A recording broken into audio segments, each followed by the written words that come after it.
al contador Danilo Gualtieri, al vicepresidente de ASAB, Guido Rangugni.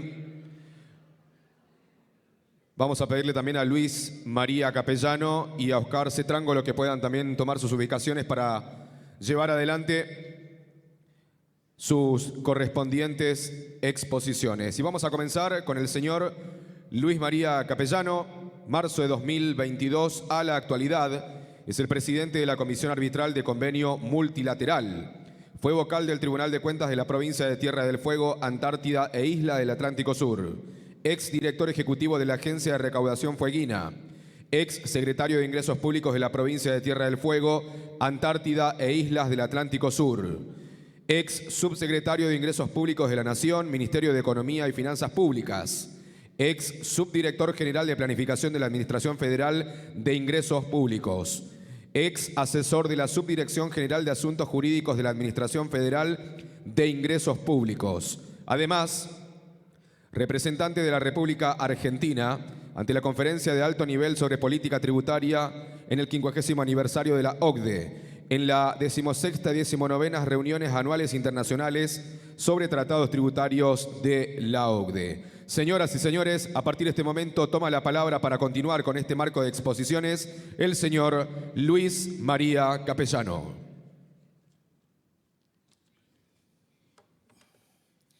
Bueno, buenos días a todos y a todas.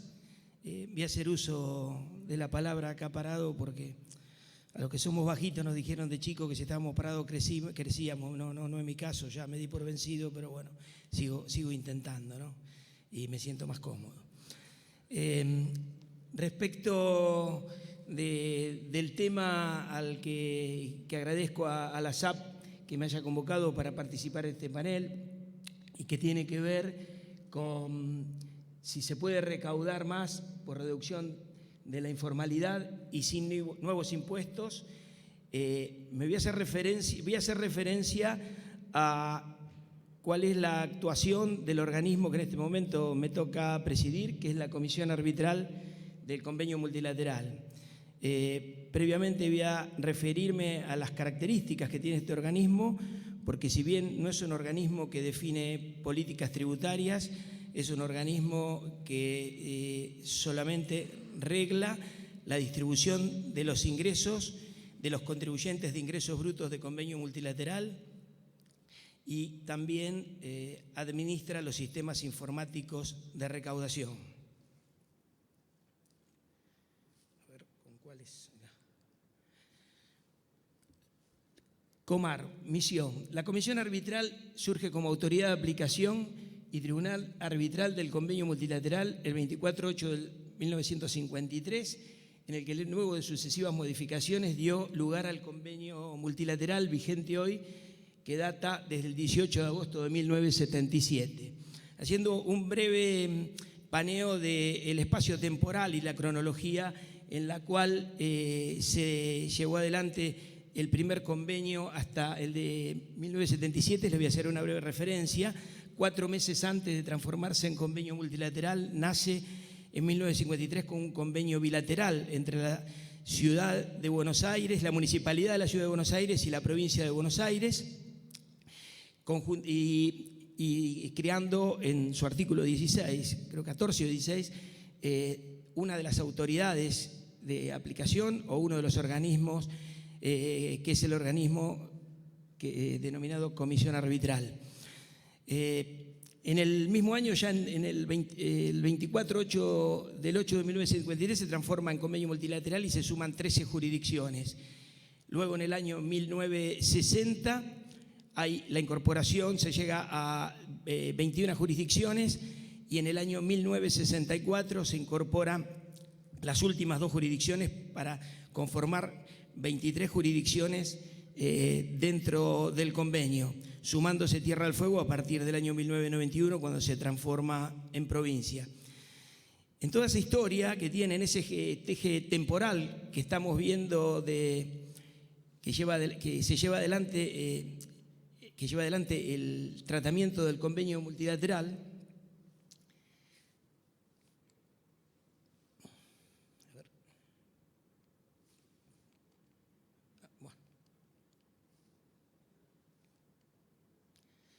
tiene distintos momentos.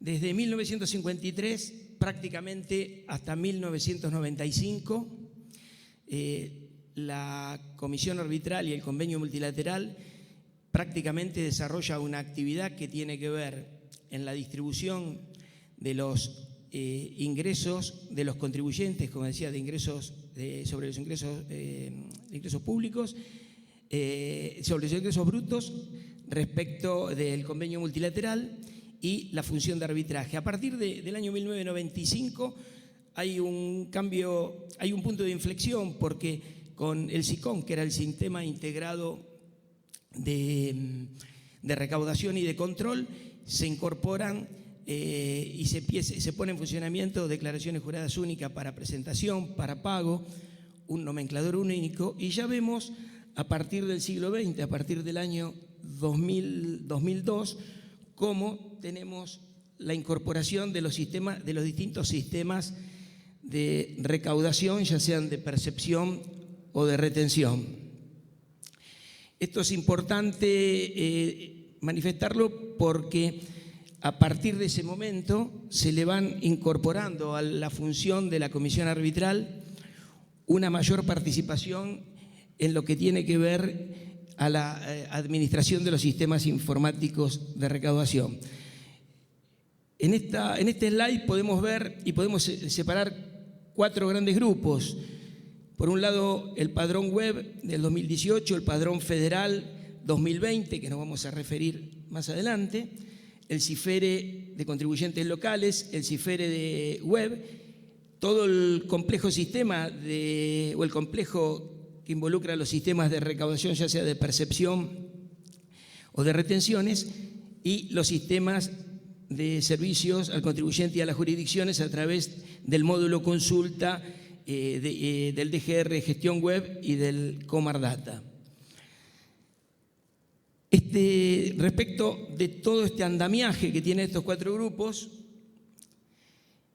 llegamos al consenso, llegamos a ver qué es lo que se plasma en los consensos fiscales y tenemos que lograr y estamos haciendo y estamos llevando adelante respecto de los compromisos que han tomado las provincias en este escenario de armonización y simplificación. Ya en el año 2020 el consenso fiscal contemplaba el ingreso de las jurisdicciones al RUT o al padrón federal. Había un compromiso de nación y provincia de trabajar en un programa integral de simplificación y coordinación federal sobre criterios comunes. Esto involucraba, involucra normas generales y procedimientos de tributos nacionales, provinciales y municipales, el sistema de registro y declaración de pagos, régimen de retención, percepción y recaudación, regímenes especiales de pequeños contribuyentes, domicilio fiscal electrónico unificado y la aceptación por parte de las provincias respecto de las pautas generales que se fijen y determinen por los 2 organismos del convenio multilateral. Esto es ratificado en el consenso fiscal del año 2021, donde se reiteran 2 compromisos, uno vinculado con el registro único tributario, con el padrón federal, y el otro con la adición al sistema de tarjetas, al CIRTAC. Respecto de estos compromisos asumidos, creo que hay algo que ya quedó zanjado hace 5 o 6 días con la ley 5.601, que ratificó en el Congreso el Consenso Fiscal 2021, con lo cual ya hoy no tenemos duda si está vigente el Consenso Fiscal del 2021 o, como algunos mencionaban o querían llevar adelante, la postura de que todavía estaba vigente el Consenso Fiscal de 2017. Bueno, ¿qué hicimos en esto? ¿Qué estamos haciendo? Nos preocupamos en activar y tratar de consolidar los compromisos que se fijaron en el consenso. Durante el 2022, en este ejercicio, llevamos como novedades de adhesiones a estos compromisos. Respecto del padrón federal, se adhirieron Formosa, Arba y Tucumán, y la Ciudad Autónoma de Buenos Aires comprometió su adhesión y está en el proceso mismo. Respecto de la alícuota integrada del CIFERE, Santa Cruz concretó la incorporación de sus alícuotas. Catamarca, Corrientes, Formosa y San Luis están en etapas de prueba. Respecto del CIRCAR, Entre Ríos y Mendoza complementaron su adhesión al sistema.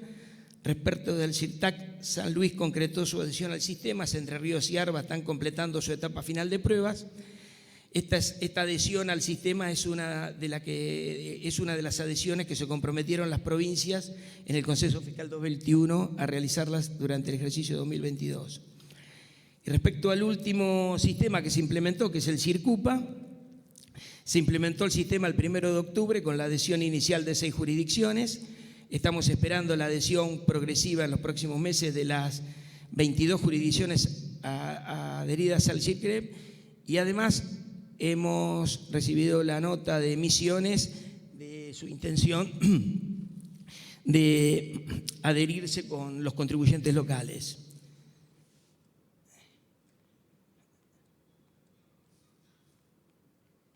Bueno. ¿Esto es Berche? Sí. Me dijo que apunte allá, ¿no? Allá me dijo que apunte. A ver. Sí. Ahí está, anterior.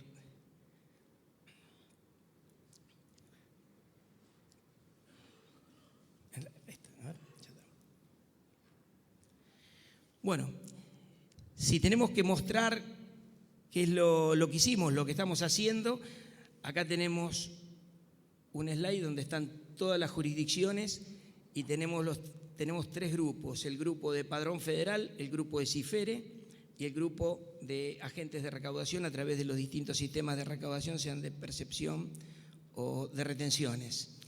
En lo que comprende al Padrón Federal, como bien hoy Alejandro lo había mencionado, menciono algo al respecto, estamos prácticamente con la incorporación de Buenos Aires, que está en el proceso de adhesión. Estamos en el 99% de los contribuyentes de convenio multilateral adheridos al Padrón Federal, al Registro Único Tributario. Respecto del CIRTAC, que es el otro de los compromisos, tenemos comprometida la adhesión de la provincia de Buenos Aires, que está en proceso de adhesión. Entre Ríos lo mismo, tenemos 17, 5 no adheridas y 2 en proceso. Todavía tenemos tiempo hasta fin de año para que alguna otra jurisdicción concrete la adhesión. Bueno. O sea que en definitiva, lo que estuvimos trabajando y estamos haciendo durante el 2022 es lograr a través de la armonización, del proceso de armonización y simplificación que involucran el tema de adhesión asumido en el compromiso del consenso fiscal, completarlos. Bueno.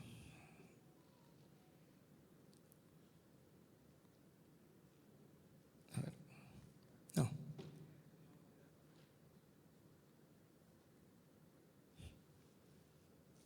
Sí.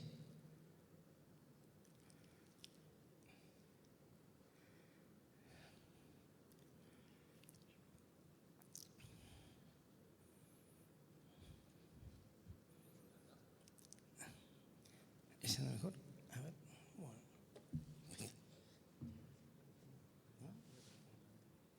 Este para volver, ¿no? Bueno, ahora tenemos que ver qué es lo que vamos a hacer, a dónde vamos. Recién dimos una somera explicación de qué es lo que estamos haciendo, a dónde vamos. Como ejes estratégicos de la Comisión Arbitral en el Plan Estratégico 2023, acá tenemos determinados 5 aspectos fundamentales que tienen que ver con lo que estamos llevando adelante y tienen que ver con la armonización y la simplificación. Por un lado, contribuir al desarrollo de reglas simples, claras y precisas de distribución de base imponible, evitando la doble o múltiple imposición, minimizando las controversias y disminuyendo la cantidad de casos a analizar. Hay un gráfico que no lo tengo, no lo incluí acá, pero en los últimos 10 años los casos que se han elevado para resolución de controversias han ido bajando significativamente. Respecto de asistir a las jurisdicciones a facilitar el cumplimiento voluntario, tiene que ver con el proyecto de fortalecimiento de gestión, que les voy a comentar ahora más adelante, y contribuir al fortalecimiento de las capacidades estratégicas y operativas de los fiscos provinciales también. Estos 3 primeros objetivos tienen que ver y están directamente relacionados con lo que es el proyecto de fortalecimiento de los sistemas de gestión de la Comisión Arbitral, que son parte del programa de fortalecimiento 1 del Ministerio del Interior, con financiamiento del BID. Otro de los objetivos del plan estratégico, avanzar hacia el fortalecimiento institucional del organismo. Respecto de este punto hemos avanzado durante el año 2022, llevando adelante la certificación de las normas ISO 9001 respecto de los procedimientos internos del organismo. Creo que vamos a tener concluida la certificación en el mes de noviembre. Este es el paso previo a la certificación de las ISO 27001, que las vamos a llevar adelante durante el ejercicio 2023, respecto de uno de los aspectos fundamentales que involucra a la actividad de la Comisión, que es el tema de la seguridad informática. Respecto del fortalecimiento institucional también hemos tomado la decisión de suscribir una red de acuerdos de colaboración y asistencia, tanto en el plano nacional como internacional. El mes pasado hemos firmado en Granada, casualmente fuimos en un grupo, participó Alejandro Otero, vino por AFIP, y Fabián Boleas por el SEAT. Suscribimos un acuerdo de colaboración con el CIAT en virtud de empezar a tener y empezar a trabajar con una colaboración e integración regional con los países que tienen sistemas similares al nuestro, sistemas federales similares al nuestro. Respecto de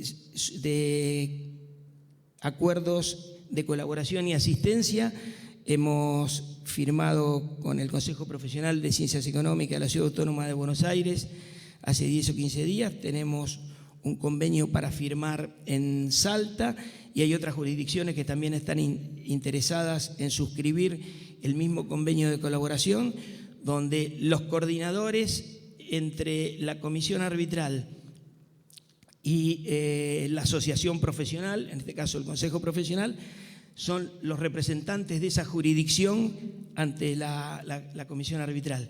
Creo que es una manera de generar un diálogo y una sinergia de comunicación mucho más efectiva que la que se puede percibir con una simple nota que nos pueda mandar una federación respecto de algunos de temas puntuales que hacen a la parte operativa de la aplicación de los sistemas informáticos de recaudación. Y después promover el federalismo fiscal. Bueno, el federalismo fiscal lo estamos promoviendo a través de la conclusión y del logro de estos otros 4 objetivos que tenemos dentro del plan estratégico. Y dentro del plan estratégico, los 3 primeros objetivos tienen que ver con el programa de fortalecimiento de gestión de la Comisión Arbitral, que es un proyecto. Este es un proyecto que data del año 2018, contemplaba 36 meses de ejecución. Los objetivos fundamentales tenían que ver con el padrón federal, el desarrollo del padrón federal, domicilio fiscal unificado, con la reingeniería de todos los sistemas que estuvimos viendo, ese complejo sistema, el complejo de los sistemas de retención y percepción, a través de una reingeniería que se configuraría en un sistema único de retención y un sistema único de percepciones conjuntamente con el CIRCUPA. La capacitación, en tercer lugar, y en cuarto lugar, la adquisición y el fortalecimiento de todo lo que tiene que ver con la unidad de infraestructura informática del organismo. Este proyecto no avanzaba. Este año, cuando comenzó la gestión que me toca llevar adelante en marzo, tomamos contacto con el Ministerio del Interior y pusimos en marcha todo el proceso previo a la adjudicación y la puesta en marcha de este proyecto. Tuvimos que comprimir el mismo en un plazo de ejecución de 12 meses, porque todos estos financiamientos que vienen del BID tienen un plazo de ejecución máximo hasta el mes de febrero del 2024. Los hemos dividido en dos fases. Una primera fase que tiene ampliación del alcance del padrón general. Este es un trabajo que se viene haciendo en conjunto con la AFIP.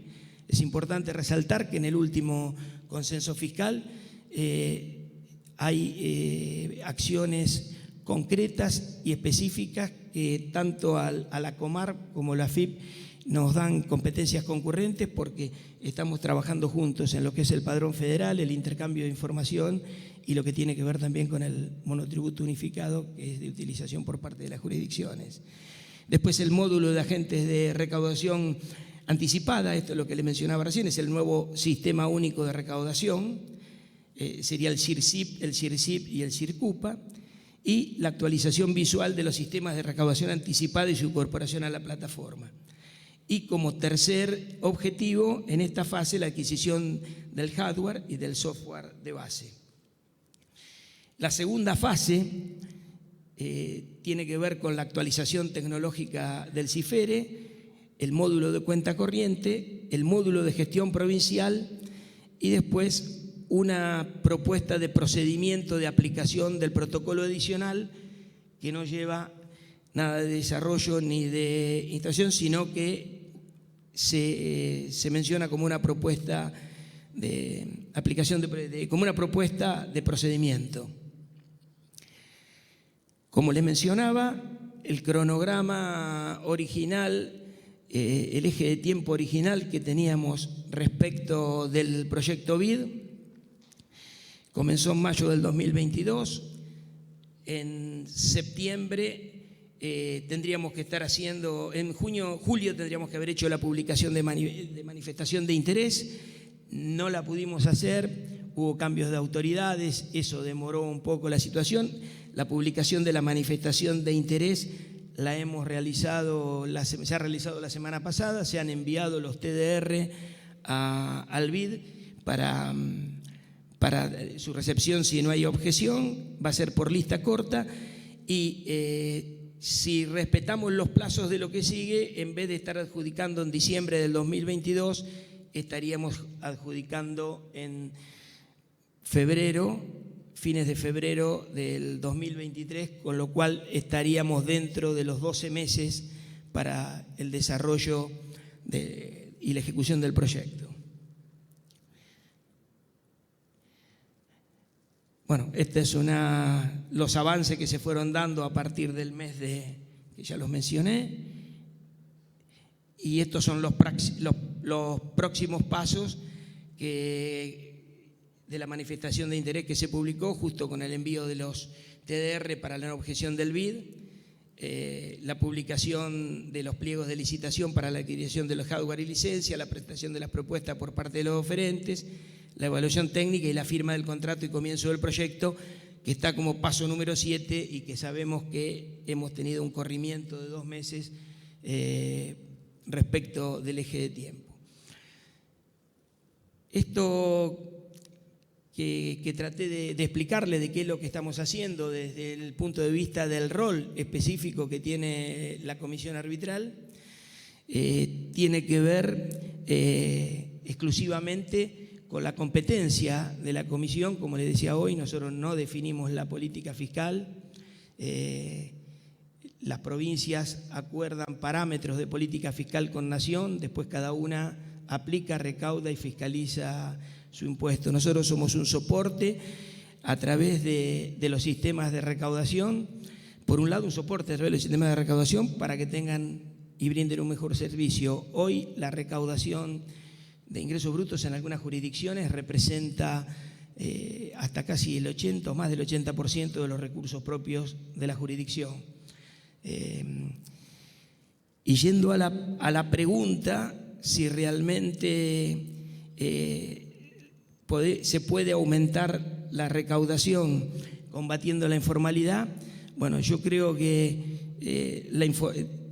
llevar adelante proyectos superadores como estar evolucionando permanentemente, gestionando permanentemente, es una respuesta positiva a que sí, la informalidad se puede reducir, se puede recaudar más y se puede ser más eficiente. Seguramente esto es un proceso que involucra una gran actividad de gestión, pero también tenemos que tener en cuenta de que la gestión tiene que estar acompañado con mucho diálogo. Esto que estamos haciendo de ir a las jurisdicciones, de tomar contacto con las asociaciones profesionales, con las corporaciones empresariales, de sentarnos a la mesa a ver cuáles son los problemas y que dentro de la jurisdicción traten de allanar la solución a la mayor cantidad de los problemas, y lo que después nos fortalece el trabajo que nosotros podemos hacer desde la Comisión Arbitral. Nada más, muchas gracias.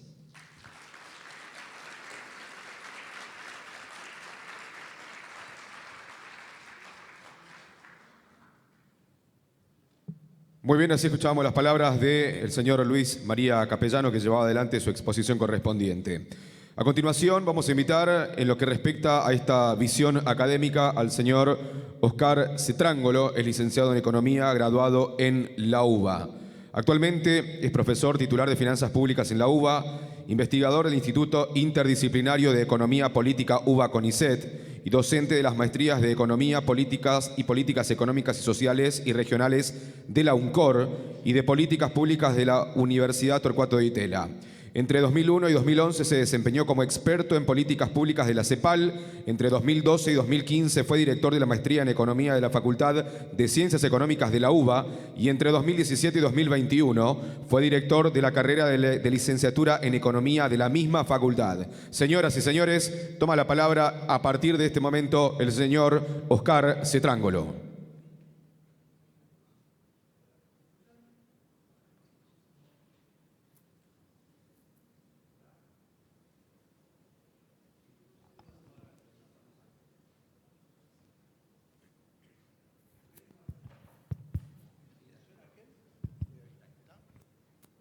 ¿Sí? Bueno, ¿qué tal? Buenos días. Gracias por la paciencia de esperar hasta esta hora para escuchar noticias que no son agradables, pero es lo que nos toca. No, muchas gracias a la SAP por la invitación, al Gobierno del Chaco, por supuesto. Fue muy lindo, y es muy lindo encontrarme con amigos que hace muchísimo tiempo no veía. Y hasta algunos me costaba reconocerlos, tan solo por la voz como en el tango, ¿no? ¿Por qué reprogramado? Si quedaban 5 minutos libres del anterior. No hay remanentes, no hay remanentes. Bueno, está bien. Bueno, vamos rápido porque si no después me echan. La pregunta es difícil. Diría, si se puede recaudar más, la informalidad no se baja tan fácil, ¿no es cierto? Digo, hay un contexto macro que define si se puede o no se puede recaudar impuestos bajando la informalidad, pero digamos que no es mágico, ¿no es cierto? No es una medida de política económica bajar la informalidad. Y tampoco necesariamente de política tributaria, aunque sé que sobre eso hay muchísima más discusión. Y lo de visión académica también es relativo, porque todos saben que uno va pasando de lo académico a lo político, a lo que sea. Y entonces esto, como todos, es todo mezclado. Pero ahí voy, básicamente. Lo que quería arrancar es con esta idea, digamos, de que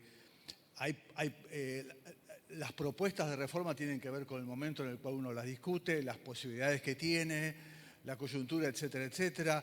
Hoy, hace un rato estuvo Alberto Barrex hablando del IVAP, etcétera, que son reformas que hay que discutir, pero claro, a mediano plazo, ¿no es cierto? A lo mejor la visión académica remite a que uno puede decir, supongamos que salimos de este lío y ya estamos dentro de cuánto tiempo no sabemos. Pero no, yo voy a tratar de arrancar desde hoy y ver cómo estamos hoy.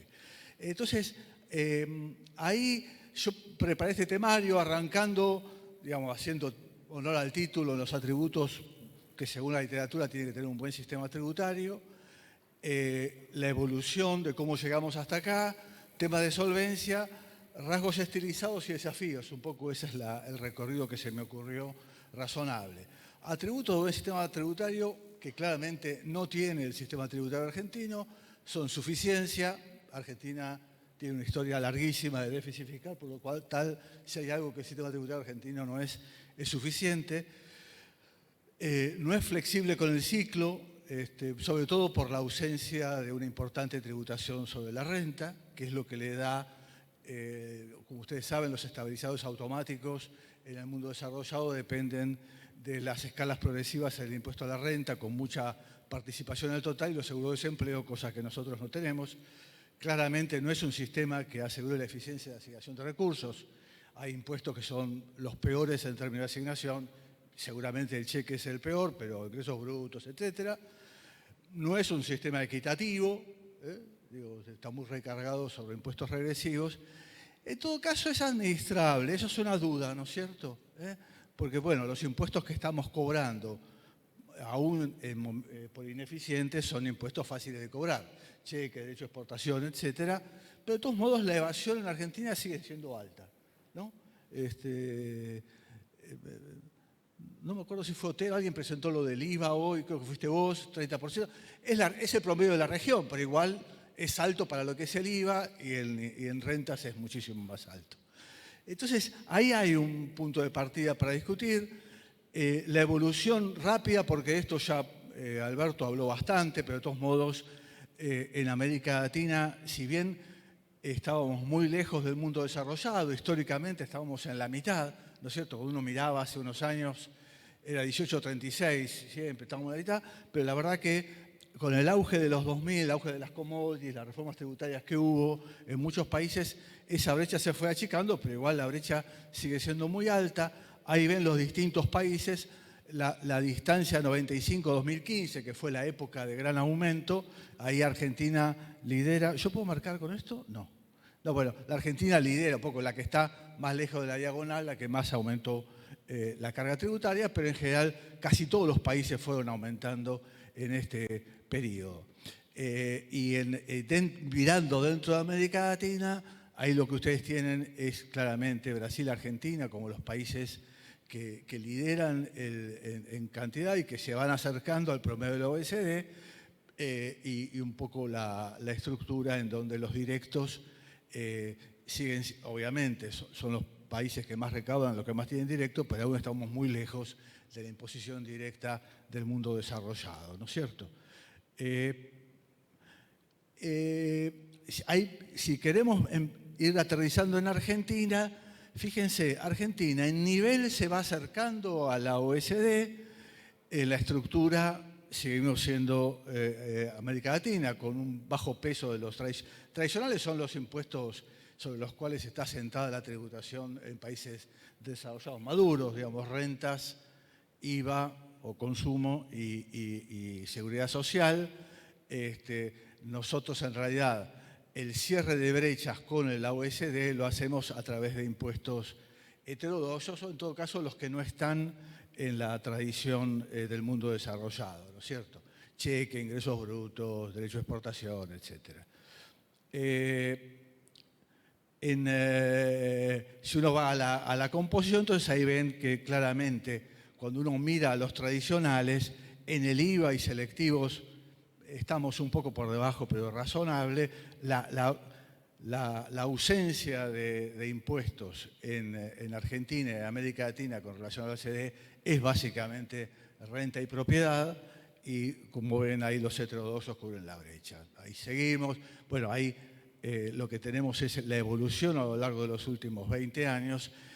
Acá lo interesante es ver los distintos países de América Latina, como Argentina, que es la roja gruesa, cómo va ganando posiciones y va subiendo. O sea, Argentina tuvo un comportamiento muchísimo más dinámico que el resto.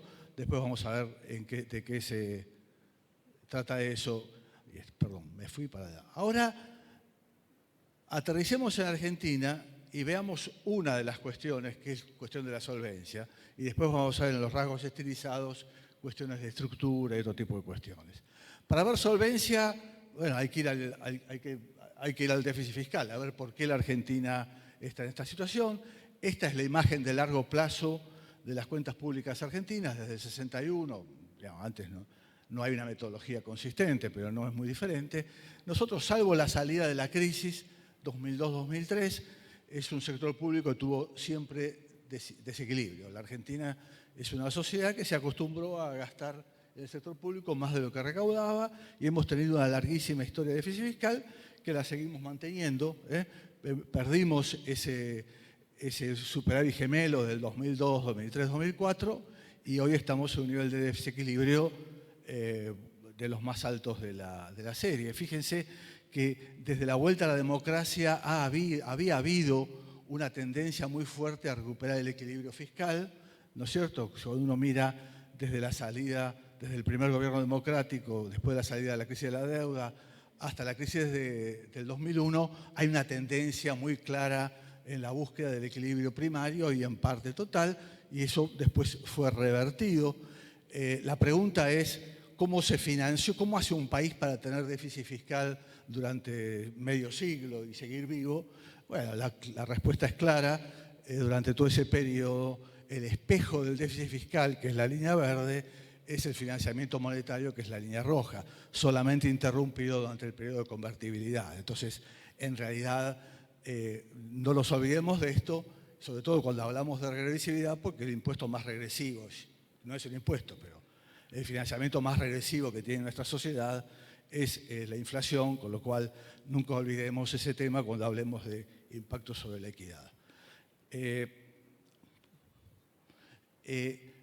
Los ingresos del sector público en ese mismo periodo, fíjense que se mantenía en un nivel entre, bueno, las crisis lo tiraban para abajo, los auges para arriba, alrededor de 23, 24 puntos del producto, ahí, y lo que ha habido en la salida de la crisis, un salto espectacular, y nos ha colocado en un nuevo nivel cercano al 30%. Este aumento de ingresos básicamente fue tributario. Prácticamente nosotros no tenemos impuestos recursos no tributarios. Es un problema de los que se señalaban antes. No sé si Alejandro o Barrey se hablamos de, pero es obvio. Digo, nosotros somos un país que, a diferencia de Chile, la zona andina, México, Venezuela, no tenemos recursos naturales de propiedad pública tan importantes que nos permitan financiarlo, o incluso Paraguay con el agua o Panamá con el canal. Nosotros y Brasil somos los que tenemos que pelearnos con la sociedad para cobrar impuestos, ¿no es cierto? Y en ese mismo periodo, digo, ¿cómo puede ser que con semejante aumento de ingresos sigamos teniendo déficit? Bueno, porque el gasto primario creció mucho más. Se enojó. El gasto primario creció mucho más que el aumento de impuestos. O sea que saliendo de una situación de superávit, el aumento de recaudación permitió recuperar el equilibrio, saliendo de una situación de déficit y de default, el aumento recuperó el equilibrio, siguió de largo, pero el gasto creció muchísimo más y hoy por eso nos encontramos con situación de déficit fiscal. Y es lo que explica por qué el sistema claramente no es solvente. Vamos a los rasgos estilizados de la tributación en la Argentina, ya metiéndonos más hacia adentro de nuestra estructura tributaria, de los niveles ya hablamos recién. Ahí señalé una serie larga, vamos a ir viendo rápidamente uno por uno.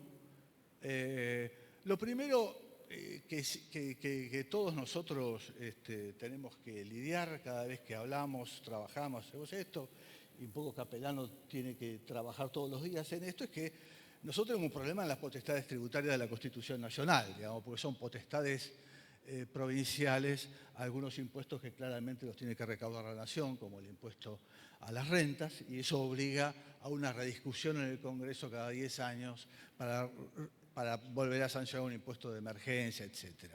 Y por otro lado, esta superposición de imposición interna entre nación y provincia que genera el auge de ingresos brutos, y eso me parece que en algún momento va a haber que rediscutirlo.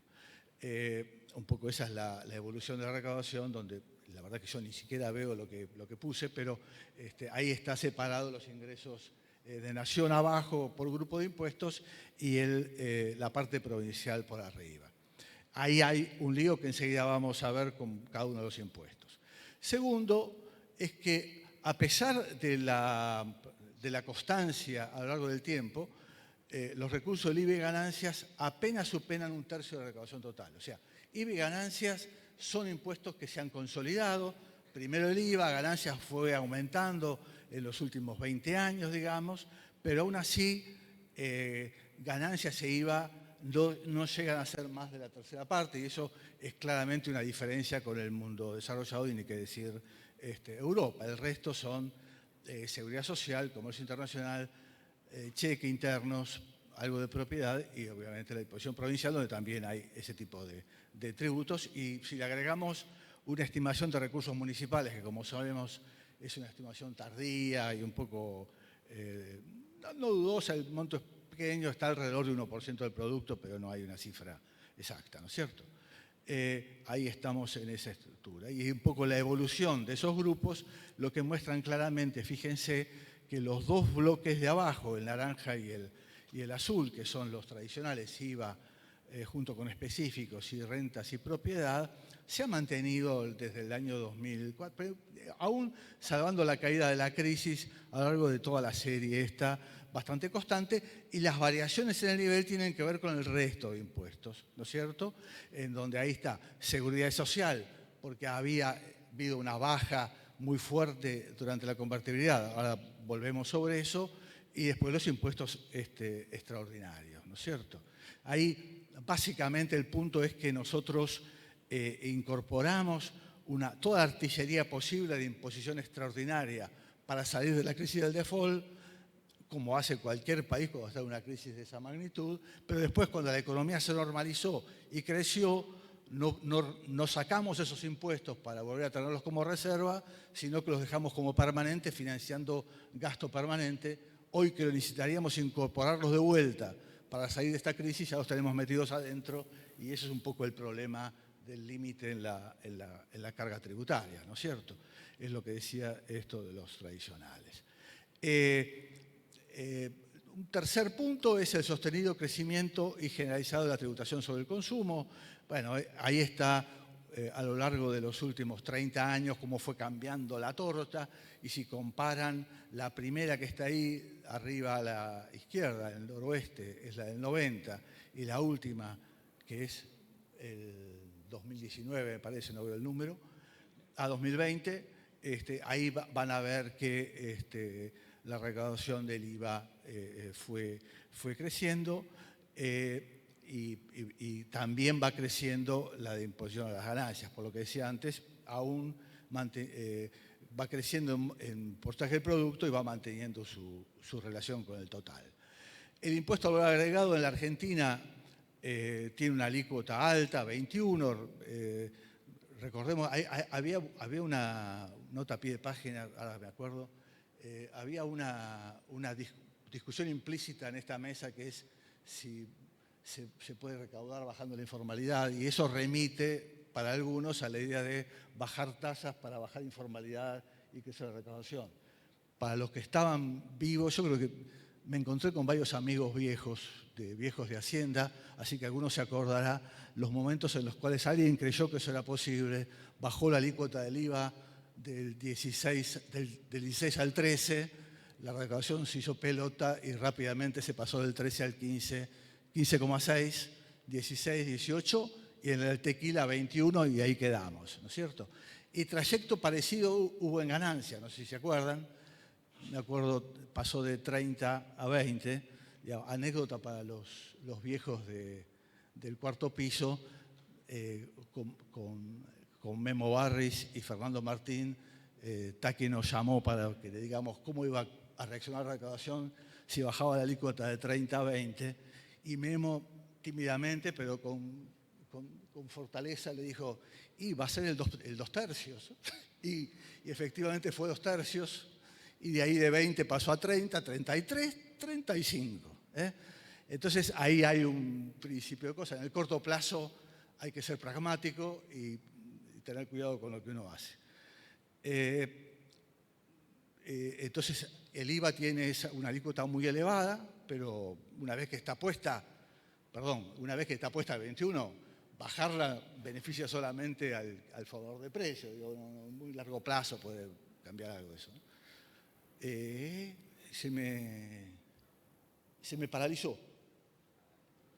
Y no me acuerdo qué bien. A ver. Sí, ¿no? A ver, ¿qué era lo que...? Si me acuerdo qué era lo que seguía. Bueno, creo que el principal problema nuestro es la relativamente poca significación de la tributación sobre las rentas. Y llamo sobre las rentas porque uno de los problemas que tenemos es haber llamado en algún momento algo que todo el mundo llama impuesto a las rentas, impuesto a las ganancias, y da pie a que alguien diga, no, el salario alto es una renta imponible. Así sea de un chacarero, de un terrateniente o de un camionero. Que me perdonen los que les toca, pero la verdad me parece absurdo ese tipo de discusión. Yo creo que no vale la pena tenerlo. Ahí me amparo en la visión académica. En la academia no existe esa diferencia. Se murió de vuelta. Yo creo que no quieren escuchar esto. Hay un camionero que me está... Si hay un camionero me parece que me está saboteando. Ah, ¿está en la puerta? Bueno, entonces ahora cambio.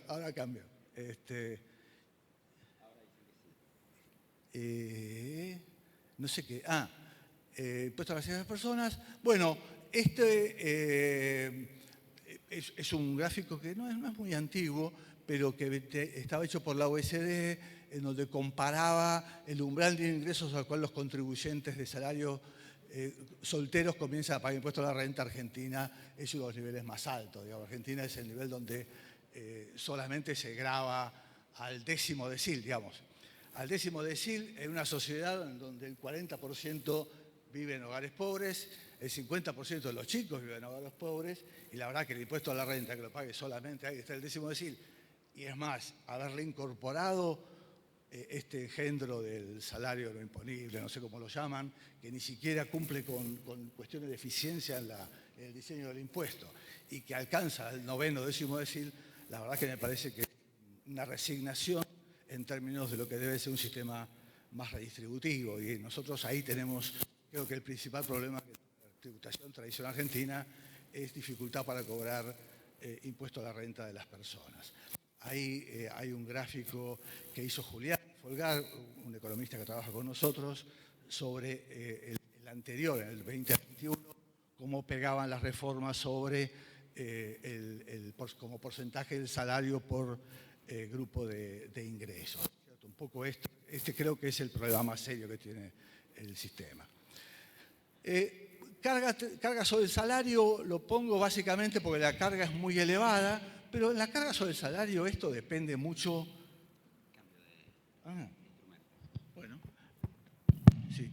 Este es un gráfico que estamos haciendo para un trabajo que estamos haciendo para la OIT, pero este es el nivel de cargas. Los colores son los distintos destinos. ¿Por qué? Porque cuando uno habla de cargas sobre la seguridad social, no puede hablarlo como un impuesto. Depende de qué financie. Si financia prestación de salud, y yo estoy de acuerdo con eso, es salario en especie.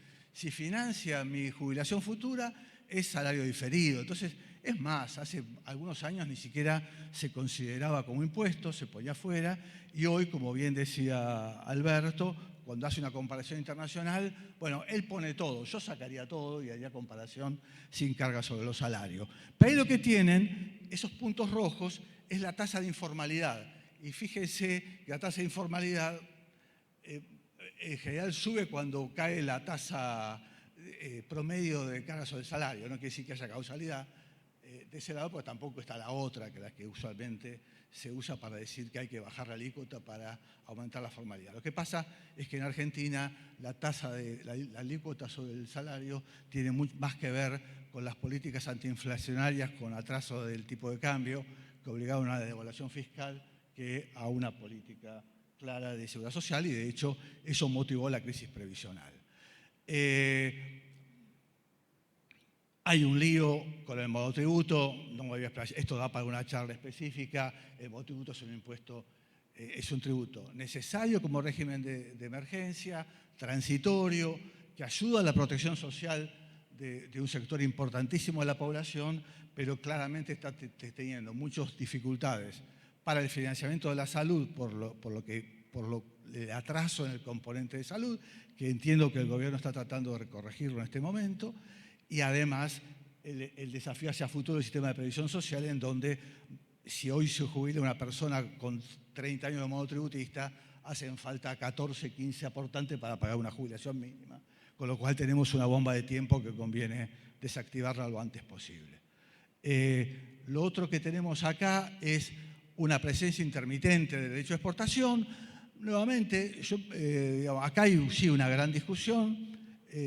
Yo soy partidario, y acá me aparto de la visión académica tradicional, yo soy partidario de los derechos de exportación cuando tenemos tipo de cambio sobrevaluado. Cuando el tipo de cambio hay una devaluación muy fuerte, lo tradicional en la economía argentina es que esa renta extraordinaria por tipo de cambio que tiene que ver con la crisis macro se ha cooptado por derecho de exportación. A mí no me convence mucho el derecho de exportación por precio internacional, porque si lo que hay es un precio alto, el instrumento tributario para recaudar es o el impuesto a las ganancias o con mucha más autonomía el impuesto inmobiliario provincial. Creo que hay una lesión de la tributación provincial porque lo que hay ahí es un aumento del precio de la tierra que debería ser captado por las provincias. Pero bueno, es un tema a discutir.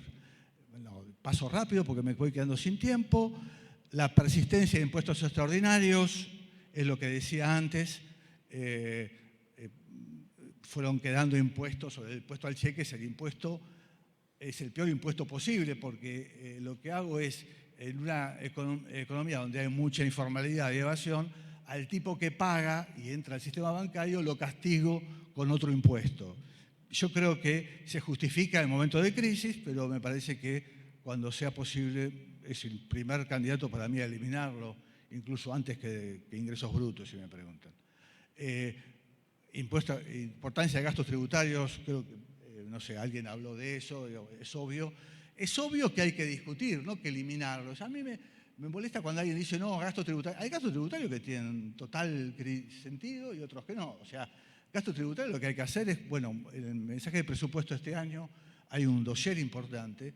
Y lo que hay que hacer es discutir uno por uno. Algunos tendrán sentido, otros no, pero hacerlo y cumplirlo. El caso el más mentado es el de Tierra del Fuego, obviamente, pero no es el único y hay muchos que discutir, ¿no es cierto?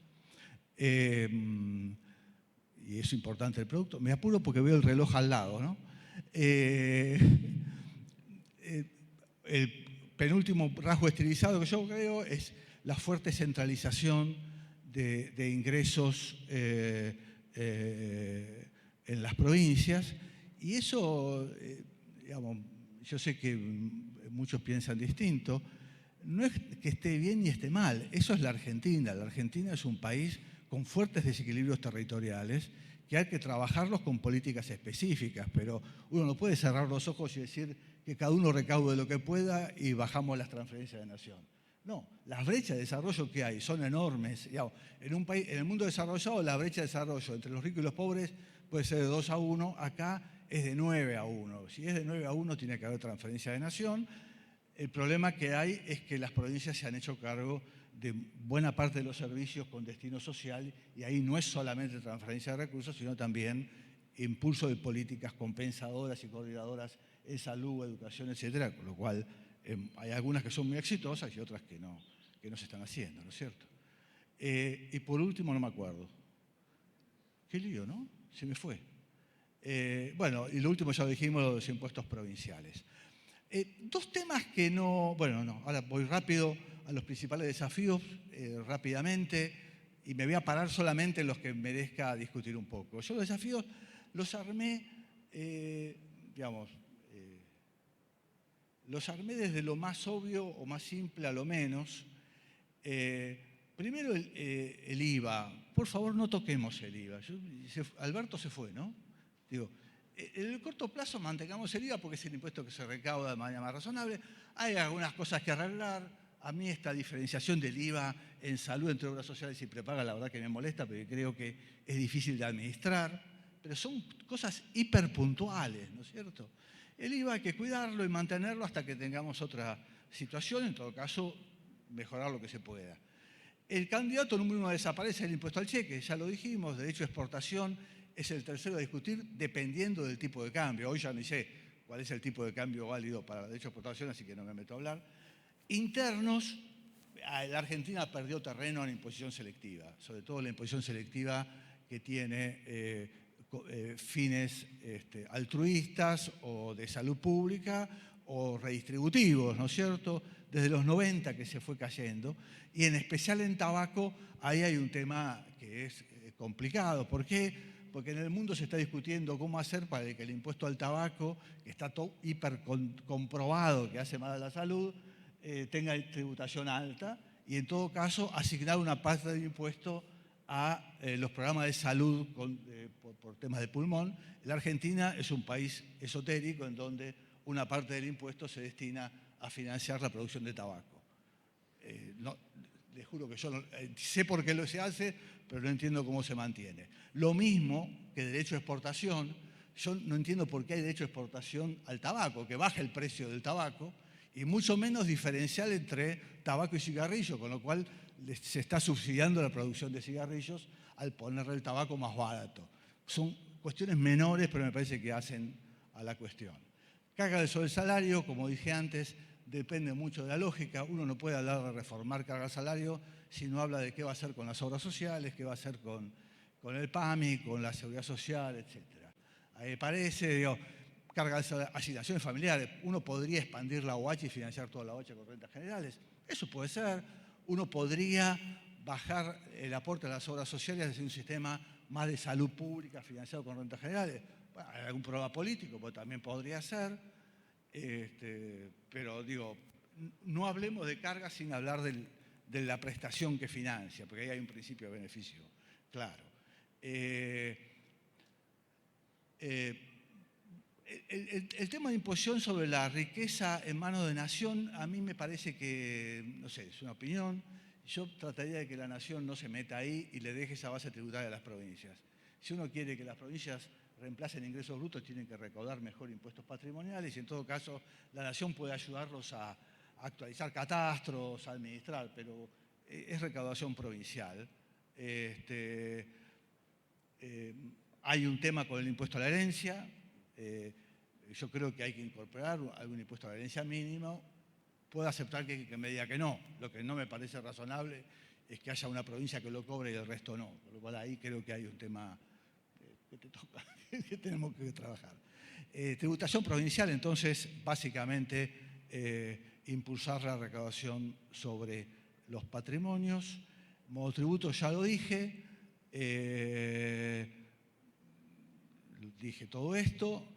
El impuesto a la renta seguramente es el más complicado. Yo creo que hay que rearmar toda la escala de imposición, hay que ver la tributación internacional, redefinir los tramos. Yo creo que este impuesto ya es muy viejo y es hora de que se pueda reformular y ayudaría mucho tener mediciones periódicas de la evasión a cargo de la administración tributaria, etc. Y después hay todo un mundo de imposición ambiental. Nosotros hicimos un trabajo el año pasado para la CEPAL y para el gobierno, donde hay una combinación de reformas en impuestos a los combustibles, cargando dióxido en vehículos automotores, que es más provincial, pero hay un mundo para discutir que no fuimos tratados acá, es muy extenso, pero no podía dejar de señalarlo. Y me apuro porque terminé. Reflexión final, simplemente agradecerles y el trabajo, como han visto, de reformas necesarias es muy amplio y se requiere un trabajo muy exhaustivo y no busquemos soluciones simplistas. Muchas gracias. Las palabras del licenciado Oscar Cetrángolo, quien culmina con esta visión académica. Vamos a invitar al señor Guido Rangugni, vicepresidente de ASAP, nuevamente para que lleve adelante la entrega de estos presentes, tanto para Luis María Capellano como también para el señor Oscar Cetrángolo, estos presentes institucionales por parte de ASAP y además por parte del Ministerio de Planificación, Economía e Infraestructura de la provincia del Chaco. Vamos a hacer una fotografía.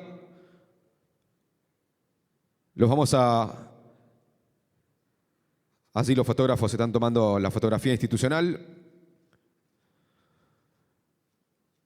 Y los vamos a despedir con un fuerte aplauso a cada uno de ellos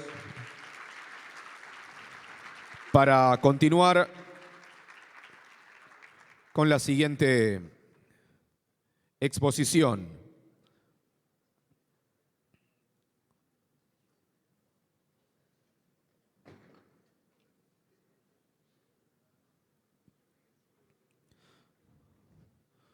Vamos a pedirles al señor Gustavo Sibila y a Mariel Manes que puedan subir para tomar su ubicación correspondiente. El aplauso bien fuerte para ellos dos que también van a llevar adelante cada una de las exposiciones que se están realizando en este tercer día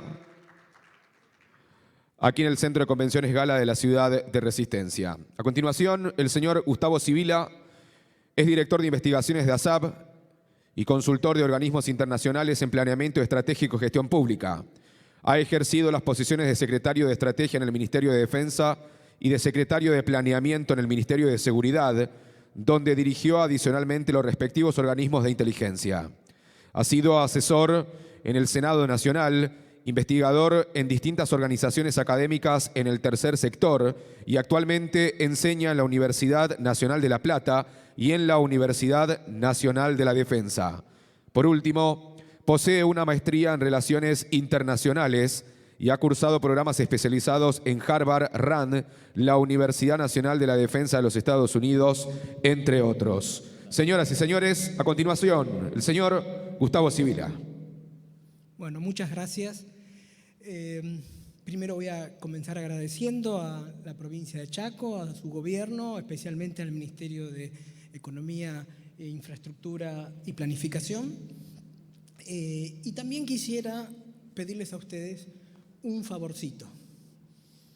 Sé que han sido jornadas largas, sé que tenemos los expositores la tendencia por ahí a abundar demasiado en detalles, y lo importante durante estas intervenciones es tratar de dejarles algo, un par de ideas, 2, 3 conceptos a lo sumo, que puedan serles útiles a futuro, ¿no? Y en ese sentido lo que les voy a proponer es un viaje en el tiempo. Creo que estamos de alguna manera intoxicados de actualidad. Somos un país realmente atípico, que solemos movernos, como decía recién Oscar Cetrangolo, fuera de los parámetros normales de los países equiparables a nosotros. Y en ese sentido, quizás lo importante, digamos, para entender este fenómeno, para entender por qué las cosas son como son, por qué los fenómenos se comportan como se comportan en nuestro país, especialmente en el ámbito fiscal, bueno, quizás haga falta echar la mirada un poco para atrás, lo más atrás posible, encontrar el huevo de la serpiente. Entonces les voy a proponer hacer un viaje un poco heterodoxo a el origen de nuestra patria, ¿no? Es decir, vamos a concentrarnos con Mariel en el primer presupuesto público. Vamos a hablar, en realidad, el título es 200 años del primer presupuesto público, pero voy a empezar un poquito más atrás. Voy a empezar del momento cero. 25 de mayo de 1810. Tenemos el primer fenómeno fiscal en el acta que se aprobó en el Cabildo el 25 de mayo. Ustedes van a ver ahí el punto 9 que está reproducido. ¿Qué dice? Lo voy a leer. La Junta de Gobierno publicará todos los días primero de cada mes un estado, es decir, un informe en que dé razón de la administración de la Real Hacienda, todavía se refiere con los nombres coloniales, y no podrá imponer contribuciones ni gravámenes al pueblo sin previa consulta y conformidad del Cabildo. Esta es la primera disposición de administración financiera pública que nos cabe como país independiente. Regulaba la potestad parlamentaria de establecer impuestos y la obligación ejecutiva de rendir cuentas por la aplicación de esos impuestos. Ahí nace la administración financiera pública, ahí nace nuestra disciplina, el mismo día en que decidimos ser independientes sin declararlo todavía. 4 días después, 29 de mayo de 1810, tenemos nuestro primer ministro de Economía, el secretario de Hacienda de la primera Junta de Gobierno, el doctor Juan José Paso, que como ustedes pueden ver ahí se escribe con doble S, no como nos enseñaron en la escuela, dispone a través del decreto número 17 que no se hagan más pagos sin orden de la Junta. En realidad es una orden que se da al administrador de la aduana de la ciudad de Buenos Aires y dice: esta Junta Provisional ha resuelto que sin su expresa orden o decreto no se proceda de hoy en adelante a hacer pago alguno de los caudales a su cargo. Lo que tendrá entendido usted para su gobierno. Dios guarde a usted muchos años. Buenos Aires, 29 de mayo de 1810. Firmado Cornelio Saavedra, presidente de la primera Junta, y Juan José Paso, secretario de Hacienda. Es decir, la primera medida que toma la Junta de Gobierno es una medida también de administración financiera de gestión de tesorería. Es el control, toma el control de la caja principal, que en ese momento era la aduana, y seguimos avanzando. Pero ¿qué pasa? Ahí inmediatamente, apenas unos días después, comienzan las primeras transgresiones a la regla sagrada de que solo el Poder Legislativo puede imponer contribuciones, impuestos. ¿Por qué? Porque la propia Junta, que había aprobado mediante ese decreto esta medida, comienza a incumplirla. Tenemos el 5 de junio de 1810 el cobro de derechos, la imposición de derechos de importación. Recién estábamos hablando de los impuestos de comercio exterior, a los efectos, a los bienes provenientes de la banda oriental y que a su vez fueran procedentes de Europa. 2 semanas después, exención de derechos de exportación de harina para el Paraguay. En este caso, gasto tributario. Aplicación de derechos de exportación a bienes que se extranjeren por la ensenada, cuero, cebo y a todos en general el arancel que regiría por concepto del anchaje. Eso el 10 de agosto. Y luego la creación de un impuesto en el ramo de guerra sobre la exportación de cuero, también 10 de agosto. ¿Cuáles fueron los primeros gastos públicos que dispuso la Junta de Gobierno? Bueno, el primero, el 4 de junio, esto todo consta en el registro oficial. Olvidé agradecer al Archivo General de la Nación y el Archivo Histórico Provincial de Buenos Aires, que nos facilitó el acceso a los originales de estos documentos que todavía existen y lamentablemente todavía no están digitalizados. Pero bueno, estos son los gastos que hemos detectado en las primeras semanas o meses de nuestro gobierno patrio. Lo primero que se hizo fue bastante lógico, una jubilación. Se jubiló al asesor general del virrey.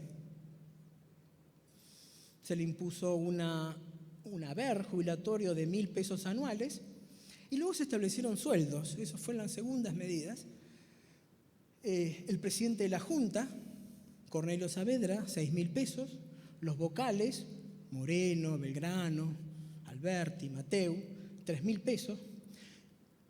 Debo confesarles que me produjo cierta sorpresa encontrar que una de las primeras medidas de gasto público fue que nuestros revolucionarios se asignaran sueldo, ¿no? Se los digo, por supuesto, esto es opinable, ¿no? Pero fíjense que son medidas tomadas a 2 semanas de haber celebrado el cabildo. Luego, nombramiento de funcionarios con jueces de la Real Audiencia, médicos, boticarios, sangradores.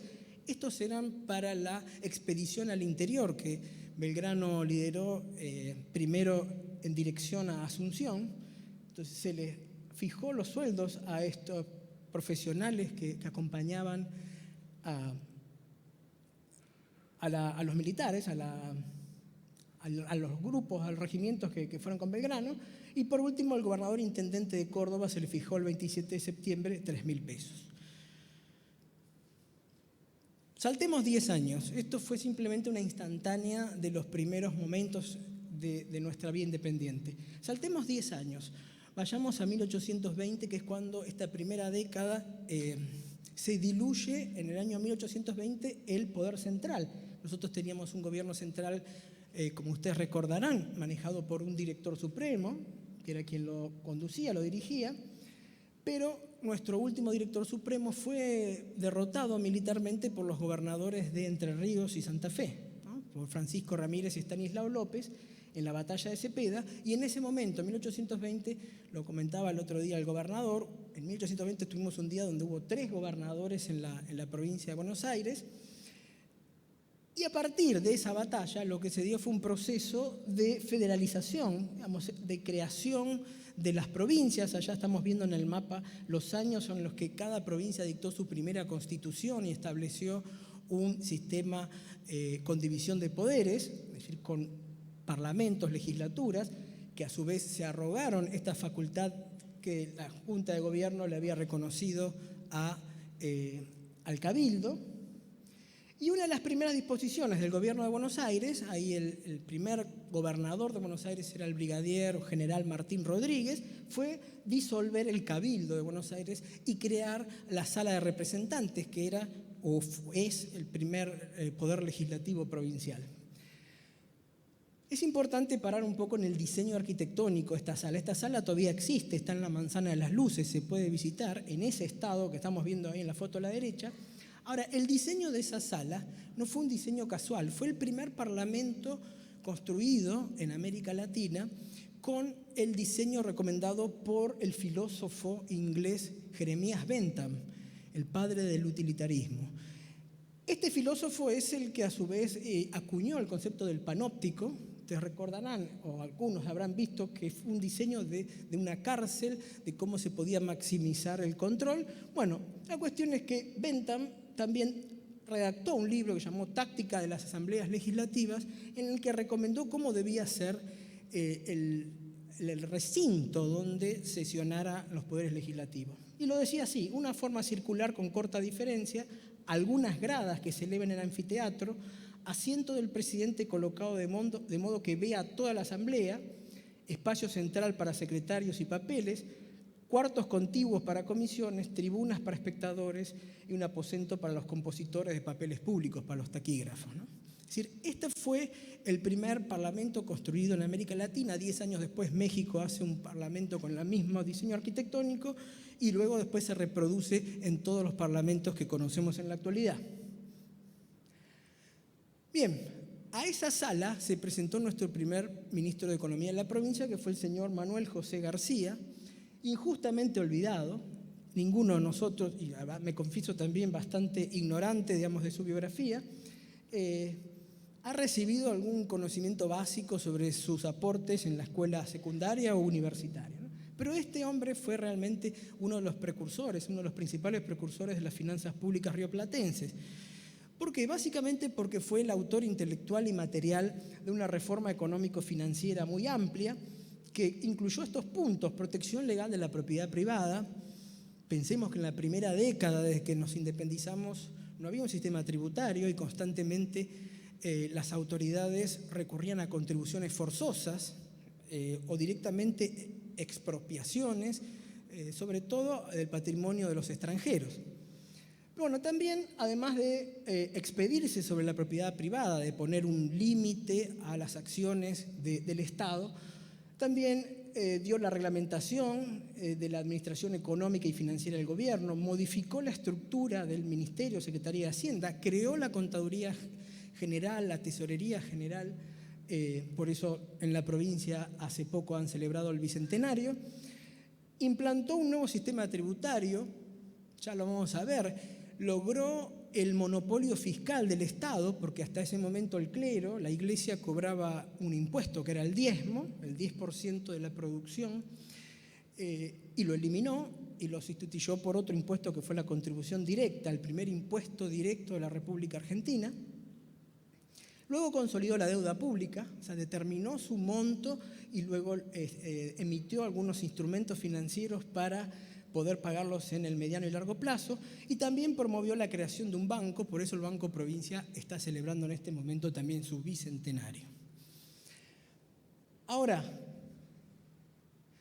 así como el ministro Domingo Cavallo tuvo a un Ricardo Gutiérrez y un Marcos Macón, también Manuel García tuvo un gran intelectual que fue Santiago Wilde, padre de José Antonio Wilde, que fue a su vez el primer director de la Biblioteca Nacional, que este señor Santiago Wilde se incorporó a la contaduría recién creada de la provincia como contador de cálculos, tuvo 13 años allí, y redactó un documento que se llamó Memoria de la Comisión de Hacienda de la Sala de Representantes y que luego fue publicado, ¿no? Allí estamos viendo la tapa a la derecha de su foto, ¿no?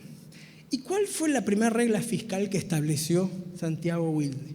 Bueno, dijo aquello que estamos viendo ahí, que se equilibran las entradas y salidas de tal modo que satisfagan en todo tiempo los gastos ordinarios, los intereses de los préstamos conseguidos para sufragar los gastos extraordinarios y el fondo para amortizar esos préstamos.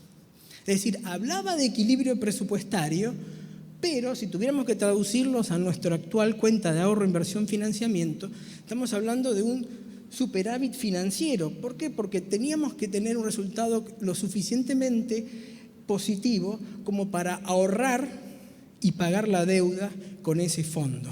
Es decir, que ese fondo a su vez fuera generando réditos, intereses, interés compuesto, y que permitiera ir cubriendo la amortización, los vencimientos de la deuda. Vamos a la legislación que impulsó Manuel José García con el apoyo de Santiago Wilde, el apoyo teórico intelectual. Primero fue esta ley del 5 de septiembre de 1821, que es la ley de inviolabilidad de las propiedades. El nombre en realidad no se corresponde mucho con su contenido. Fíjense cuál es el contenido, 3 artículos nada más. Primero, ninguna otra autoridad que la de representantes de la provincia podrá establecer contribución o impuesto alguno, directo o indirecto, ni pena pecuniaria. Lo mismo que ya había dicho la Junta de Gobierno. Artículo 2. Ninguna autoridad sin aprobación de los representantes podrá ordenar sueldo, pensión ni gasto alguno de los fondos públicos. Aquí aparece por primera vez la autoridad parlamentaria para imponer gastos. Hasta ahora estábamos hablando de ingresos. Y el número 3, el gobierno queda obligado a presentar en el último mes de cada año el presupuesto de gastos y recursos para el año siguiente y el primer mes de la cuenta de inversiones del año anterior. Es decir, en 1821 se dijo que en enero el Poder Ejecutivo, provincial, nacional, el que ustedes quieren, tenía que presentar la cuenta de inversión. ¿Ustedes recuerdan cuál es la norma actual? Ahora lo presentamos el 30 de junio. Bien. Segunda ley, Ley de Cuentas Generales, del 4 de diciembre de 1822. Al principio de las sesiones ordinarias de cada año, el gobierno presentará a la Sala de Representantes de la provincia las cuentas generales del año anterior. O sea, para nosotros sería el 1 de marzo. El 1 de marzo el presidente de la Nación abre las sesiones ordinarias y en general lo mismo hacen los gobernadores en las provincias.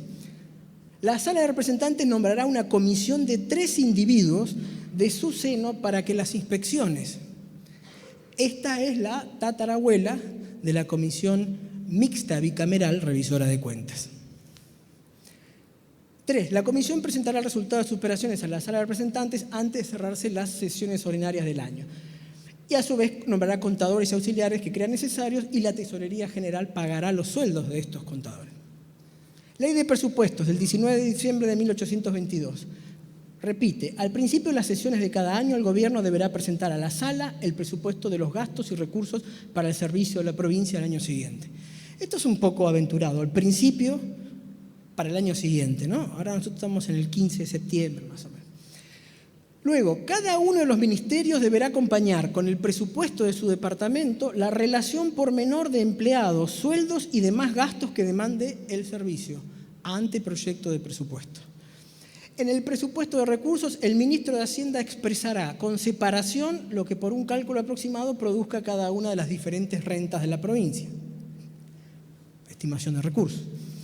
El caudal asignado para un objeto no deberá, bajo pretexto alguno, invertirse en otro sin precedente de habilitación de la representación de la provincia, modificaciones presupuestarias. En ningún caso podrá gastarse en alguno de los objetos del servicio mayor cantidad que la que se hubiese acordado, límite de crédito. Bueno, la cuestión es que Manuel José García se presentó en la sala de representantes, en ese hemiciclo, como habíamos dicho, y dio estas palabras, que quiero que las leamos porque me parecen muy significativas. Él dijo, esto está extraído en forma literal: la comisión de que tengo el honor de ser encargado, siendo de la más grave y de la más severa responsabilidad, presta materia al ejercicio de la prerrogativa más importante de los honorables representantes, es decir, la de votar los gastos de su administración y juzgar la inversión de las rentas públicas. Si esta prerrogativa se afianza por la consolidación del sistema representativo, si llega a ser entre nosotros una costumbre sagrada, entonces las libertades y con ellas la prosperidad progresiva de nuestra patria quedarán garantizadas. Y esta noche, en la que por primera vez se realiza tan grande acto en las regiones meridionales de América, será marcada como una época célebre entre las naciones que se levantan al calor de la independencia.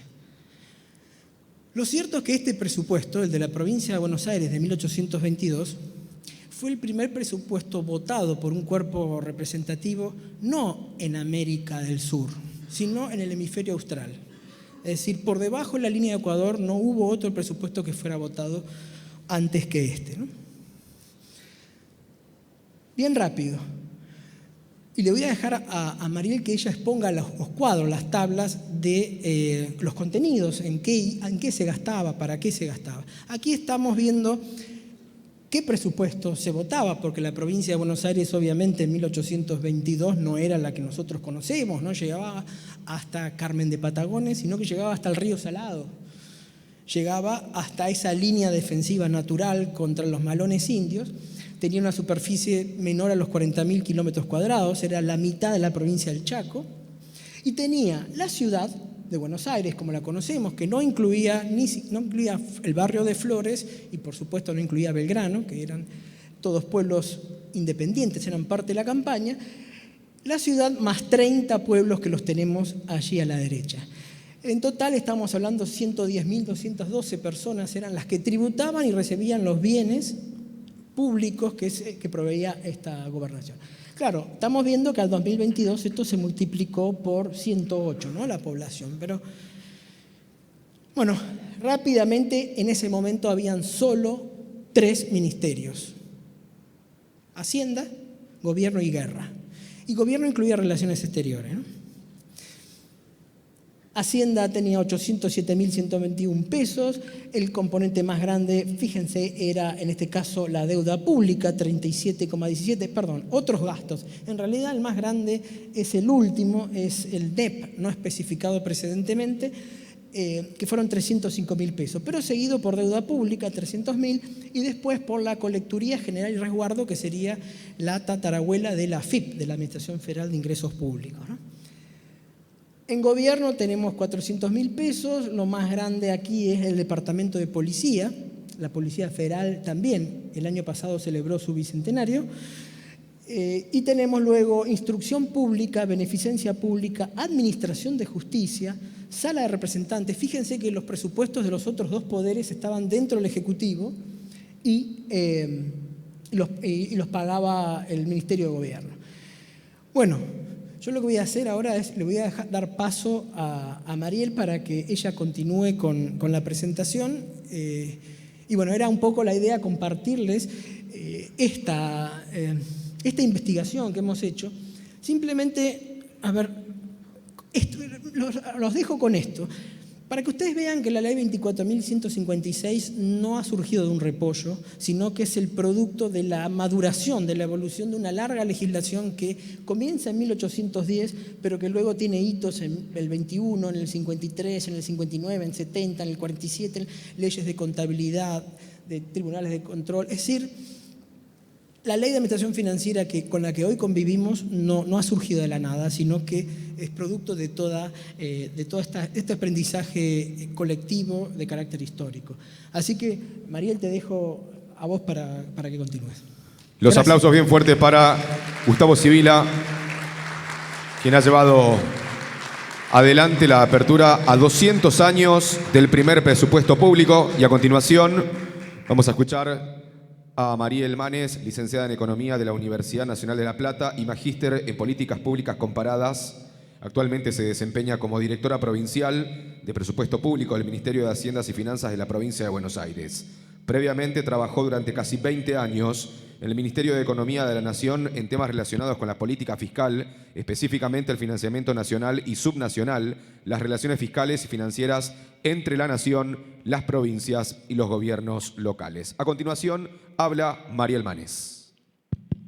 Bueno, buenas tardes a todos. Voy a tratar de no enredarme entre las dos cosas y que me escuchen sin sacarme el micrófono. Y voy a tratar de ser lo más breve posible para que puedan ir a comer y no me maten. Quiero agradecer en primer lugar, por supuesto, a SAP, a Chaco y al CFI por la invitación a participar en este seminario que ya tiene tantos años de historia y además un reconocimiento ganado. Y quiero tomarme un segundo para dejarles un afectuoso saludo de parte de Pablo López, el ministro de Hacienda y Finanzas de la provincia de Buenos Aires, quien por cuestiones de agenda hoy no podía estar, y me delegó la importante responsabilidad de representar a la provincia en este día tan especial. Y digo especial porque el viernes pasado, ejerciendo, si quieren, un legado centenario, presentamos el presupuesto número 200 de la provincia de Buenos Aires, que es, como bien dijo Gustavo, el primero del país y el primero, obviamente, de la provincia. Y voy a tratar de hacer como un raconto de lo que pasó en este tiempo y tengo que necesariamente empezar con el legado de la historia. Acá me ayudó muchísimo Gustavo por ahorrar tiempo porque lo que voy a poner son parte de las normas que él mismo estuvo mencionando anteriormente. Esta primera de 1821 con el presupuesto, si quieren, para los primeros 4 meses de gobierno de Manuel García, digamos. Luego, la ley que determina la necesidad de establecer presupuestos para la provincia de Buenos Aires, que como se ve ahí abajo, no sé si se ve ahí abajo, es del 19 de diciembre de 1822 y el 25 de diciembre de 1822, o sea, 6 días después, les costó poco hacer el primer presupuesto, o ya lo tenían preparado, a nosotros nos costó un poquito más en la Dirección de Presupuesto Público, nos costó un poquito más de esfuerzo, presentaron lo que fue el primer presupuesto de la provincia de Buenos Aires. Ahí les hacía la aclaración que debimos esperar más o menos 30 años para que haya un primer presupuesto a nivel nacional.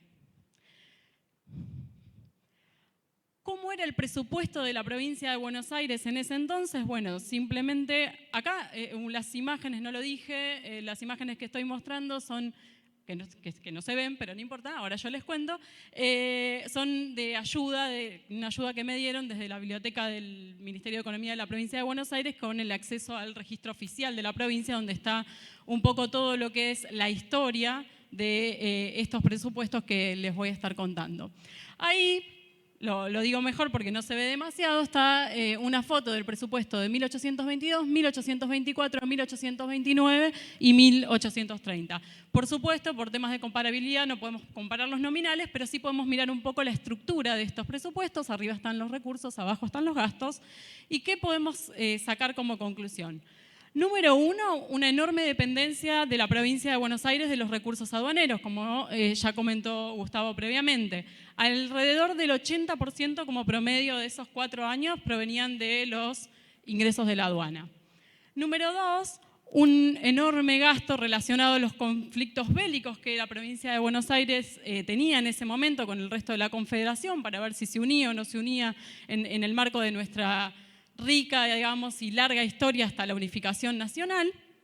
De hecho, los gastos del Departamento de Guerra, que se independizó para el presupuesto de 1829, iban creciendo, digamos, hasta llegar al 51.8% del presupuesto de gastos total para 1830. Y el último es la deuda pública, que también lo dijo Gustavo, que se la consolidó, se la midió, y llevaba aproximadamente alrededor del 20% al inicio de estos presupuestos. Y acá en el caso de la provincia de Buenos Aires teníamos no solamente lo que sería una deuda local, sino que para 1821 se empieza a negociar el primer préstamo externo con la Baring Brothers de Londres, un préstamo que se solicitó originalmente por 3.5 millones de pesos sudamericanos, digamos, o sea, de pesos plata sudamericanos, y que tenían obviamente su equivalencia en libras esterlinas. El préstamo se empieza a negociar entre 1821 y 1822. Su destino era hacer algunas remodelaciones en el puerto, dar agua corriente a la ciudad de Buenos Aires y construir 4 pueblos desde la ciudad de Buenos Aires hacia el sur. Bien, el préstamo se empieza a negociar en ese momento, tenía un cupón, lo que nosotros llamamos hoy un cupón, una tasa de interés del 6% anual, y recién se obtiene, se firma y se desembolsa en 1824. Ese préstamo no se usó para lo que se había pedido, cosas que pasan. Y además de que no se utilizó para eso, se utilizó durante un tiempo para prestarle a lo que decía en la norma a capitalistas industriosos a interés, o sea, estábamos pagando moneda extranjera, 6% anual. Hay que ver a cuánto le prestaron a los capitalistas industriosos, pero hay que ver si era un buen negocio o no para la provincia. Y posteriormente, digamos, se utilizó para constituir lo que fue el Banco Nación. Entonces, en definitiva, esos son los 3 ejes, digamos, que marcaban el presupuesto en este momento. Y lo siguiente que tengo que decir en la historia fue la reconfiguración que tuvo que hacer la provincia de Buenos Aires, básicamente por la federalización de la ciudad de Buenos Aires, una vez que después del Pacto de San José de Flores se inicia el camino a la unificación nacional y por ese motivo, digamos, hubo que hacer como muchos cambios y la provincia se tuvo que adaptar a muchos cambios a la hora de hacer su presupuesto y de ejercer sus finanzas públicas. Imagínense que ustedes son la persona que está a cargo, el ministro de Hacienda, digamos, la persona que está a cargo de hacer el presupuesto, viene el gobernador y le dice, tengo algunas noticias para el presupuesto del año que viene. A ver, decime. ¿Viste que teníamos una deuda re grande, deuda externa, deuda interna? Bueno, sobre todo la externa, que era muy pesada, no te preocupes. Se va a hacer cargo la Nación porque lo usaron para hacer el Banco Nación, lo van a hacer ellos. Buenísimo, tengo que hacer el presupuesto, tengo más espacio fiscal, genial. No, pero tengo otra noticia. ¿Viste la aduana que tenías el 80% de los recursos que venían de ahí? Bueno, se la tuvimos que dar al gobierno nacional. Y entonces ahí la cosa se empieza a complicar un poquito más. Y dice, bueno, está bien, no tengo la aduana, tengo que cobrar algunos impuestos. Sí, otro tema, ¿viste la ciudad de Buenos Aires que vive el 40% de tu población? Bueno, son parte del gobierno federal ahora. Bien, ok, tengo que buscar qué hacer y ahí contó Gustavo de algunos nuevos impuestos que se introdujeron y demás para financiarse. Y se estaba yendo ya el gobernador y dice, una cosa más, tenés que hacer una ciudad capital, tenés que trasladar a todas las autoridades a vivir en esa ciudad capital y le tenés que dar infraestructura, que en general estaba bastante concentrada en la Ciudad Autónoma de Buenos Aires y que ahora había que construirla de cero. Así que eso, digamos, el presupuesto me gusta como pensarlo como desde una doble mirada en este punto. Una mirada que tiene que ver con lo institucional, o sea, es un hilo conductor de lo institucional de la provincia de Buenos Aires y recorre todos sus 200 años de historia, porque aún con todas estas dificultades hubo que hacer un presupuesto y hubo que ejecutarlo. Digamos, y por otro lado, una segunda característica que tiene el presupuesto, que es la flexibilidad, como todos seguramente acá bien lo saben, que se ha podido adaptar a un montón de circunstancias cambiantes como las que tiene nuestro país. Bien, estos son 200 años de historia, conté más o menos 60 porque estos cambios están para 1885 bastante ya cerrados. Imagínense que si les cuento los 130 que faltan me van a odiar.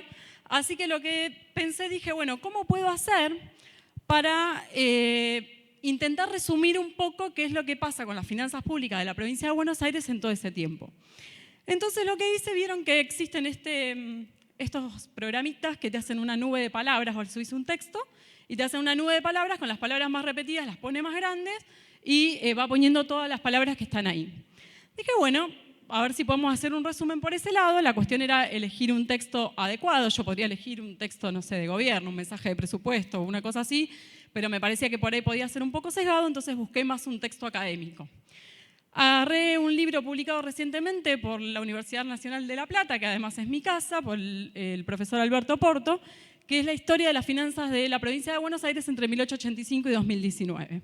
Entonces creo que uno puede estar más o menos de acuerdo con las opiniones de la persona que escribió el libro, pero por lo menos me van a garantizar la neutralidad.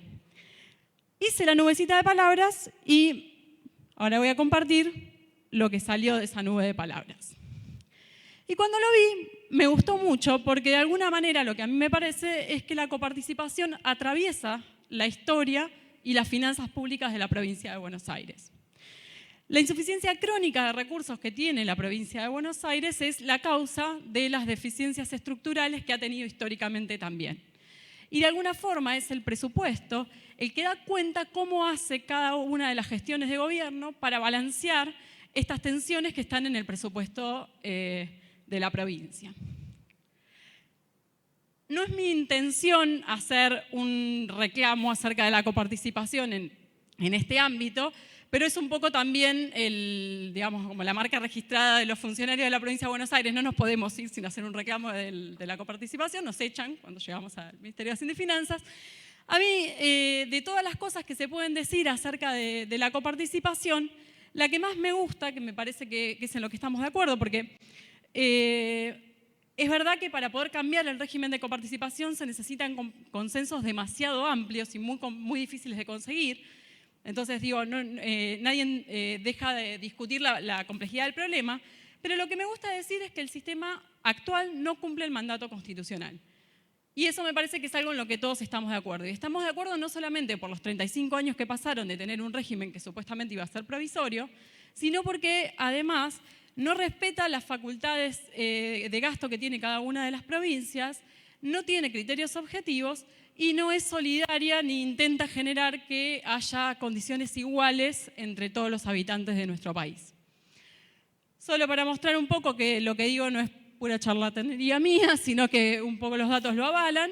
Si uno habla de la distribución de la coparticipación, la discusión teórica está bastante subsumida en los criterios devolutivos o los redistributivos. Entre los devolutivos, digo, bueno, ¿queríamos medir a Buenos Aires por los devolutivos? 35% del Producto Bruto Geográfico, o sea, 35% es la participación en el PIB, 50% de la industria manufacturera y 39% de la parte agropecuaria.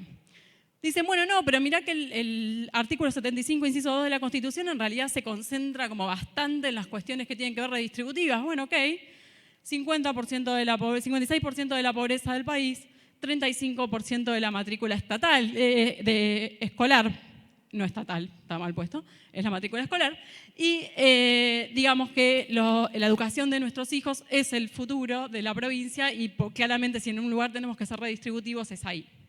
Por lo tanto, de todos esos recursos que nutren la coparticipación, Buenos Aires está aportando un 37% y su participación efectiva, ahí está calculada el año 2019, es del 22%.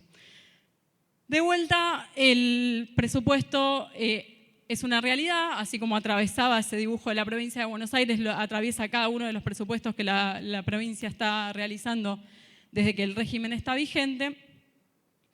Y no solo eso, sino que yo hoy hablé de flexibilidad del presupuesto y creo que es una de las herramientas más flexibles que tenemos en las finanzas públicas y en el caso del presupuesto de la provincia de Buenos Aires estamos pensando desde presupuestos que se hicieron recaudando patacones, presupuestos que se hicieron para aceptar oleadas de descentralización varias, presupuestos que se hicieron en el medio de una reestructuración de la deuda, presupuestos que se hicieron con especificación asimétrica, presupuestos que se hicieron con default, de lo que quieran hay en 200 años de historia.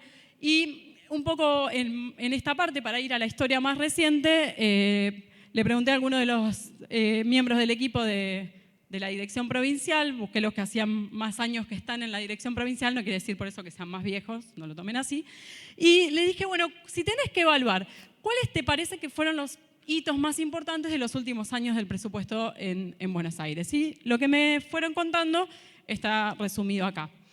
Primero, en 1995, el decreto 2098, que incorpora los clasificadores más parecidos a los que, no parecidos, iguales a los que conocemos hoy, o casi iguales en el caso de este, es el institucional, el geográfico, el por objeto, el por fuente de financiamiento y por rubro.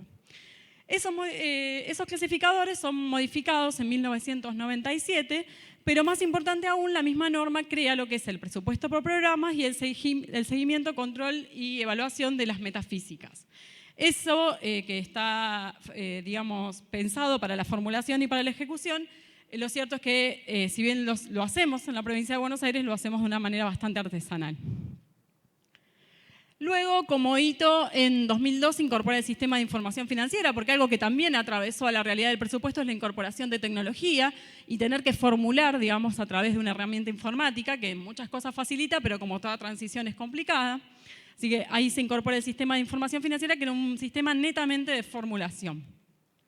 En 2004, con la sanción de la Ley de Responsabilidad Fiscal a nivel nacional, fue necesario incorporarle al sistema conversores automáticos para que la información del presupuesto de la provincia de Buenos Aires fuera comparable con las demás jurisdicciones. Posteriormente a eso, en 2007 se sanciona la Ley de Administración Financiera de la provincia de Buenos Aires, que aún hoy está vigente. Y más recientemente, entre 2007 y 2017 pasaron un montón de cosas, se incorporaron decretos de delegación, normas de delegación de facultades, se incrementó la desagregación del clasificador finalidad y función y demás. Pero paró acá en 2017 porque a través de una consultoría que justamente fue de ASAP, se hicieron algunas modificaciones en el clasificador presupuestario para asemejarlo un poco más al de Nación y el del resto de las provincias, y además se crean dos jurisdicciones que seguramente acá todos conocen muy bien, como pueden ser obligaciones a cargo del Tesoro y los servicios de la deuda pública.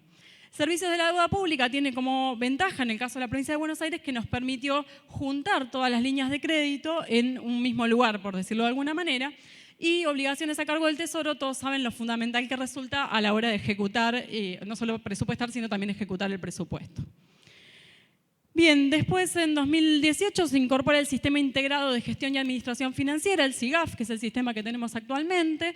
Obviamente, digo lo mismo que antes, toda incorporación o cambios en la forma en realizar el presupuesto tiene sus ventajas y también sus desventajas. Acá la ventaja es el integrado, que está en el nombre, porque este sistema dialoga con el de Tesorería y Contaduría, cosa que el previo no lo hacía. Y nada, es una reforma que es bastante reciente, como verán, y sigue en marcha y seguimos tratando de mejorarlo. Y en 2022 incorporamos la integración del GEDEVA, la integración del SIGAF con el GEDEVA, que es el de trámites electrónicos, digamos, de expedientes, y el SIAPE, que es el de gestión de recursos humanos. Se incorporó una etiqueta de género y se incorporó ya en el mensaje 2023 una metodología para tener una etiqueta de ambiental, digamos, de gasto con perspectiva ambiental. Bien, acá solo algunas slides como para cerrar con el presupuesto de los últimos 20 años, un poco más los números. Ahí ponemos el resultado económico como parte de los ingresos totales, ha sido variable de vuelta la coparticipación, o sea, para que tengan en cuenta, Buenos Aires es la provincia que menos recursos per cápita recibe, entonces el resultado económico va un poco de la mano de los vaivenes de lo que está pasando.